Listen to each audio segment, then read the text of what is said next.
KFC style chicken. নমস্কাৰ বন্ধু বান্ধৱীসকল, আহকচোন আজি আমি ঘৰতে KFC নিচিনাকৈ চিকেন বনাই খাওঁ। বনাবলৈ একেবাৰে ইজি, আপুনি জাষ্ট প্ৰচেছখিনি চাই লওক কেনেকৈ বনায়। আমি প্ৰথমতে এক বাটি দৈ লৈ লৈছোঁ, তাত অকণমান নিমখ দিছোঁ, সোৱাদ অনুযায়ী আপুনি নিমখ দিব, আৰু ইয়াতে দিছোঁ মই নেমুৰ ৰস। বাছ এইখিনি বস্তু আপুনি খুব সুন্দৰকৈ ঘুটি লওক। এতিয়া আমি মাংসৰ কেইপিচ এই দৈৰ ঘোলটোত মিক্স কৰি ল'ম, ভালদৰে সানি ল'ম।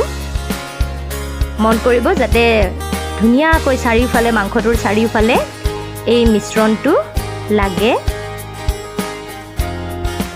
আৰু তাৰে পিছত ফ্ৰিজত আমি 1 ঘণ্টাৰ কাৰণে মেৰিনেট কৰি থ'ম।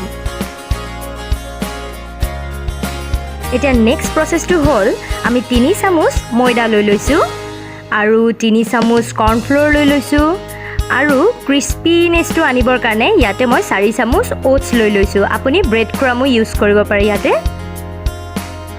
অকণমান নিমখ দিছোঁ, কাৰণ আগতেও মই নিমখ দিছোঁৱেই, সেইকাৰণে অলপ কমকৈ নিমখ দিছোঁ।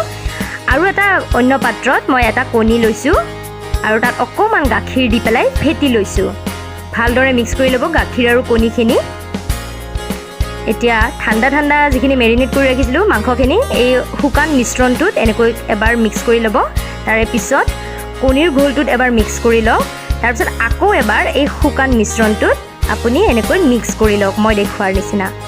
ঠিক এইটো প্ৰচেছতেই মই বাকী কেইটুকুৰ মাংস কৰি ল'লোঁ।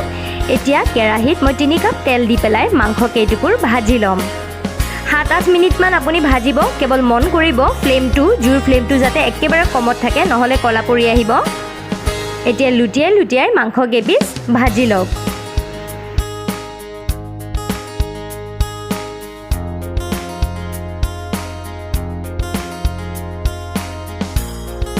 ক্ৰমান্বয়ে ৰঙা পৰি আহিছে, এয়া দেখিছে আপোনালোকে। 7 বা 8 মিনিটমানৰ পিছত এয়া আমাৰ মাংস ৰেডি। ঠিক তেনেদৰে বাকী থকা মাংস কেইপিচো আমি 7-8 মিনিটৰ বাবে কম ফ্লেমত এনেকৈ ভাজি ল'ম।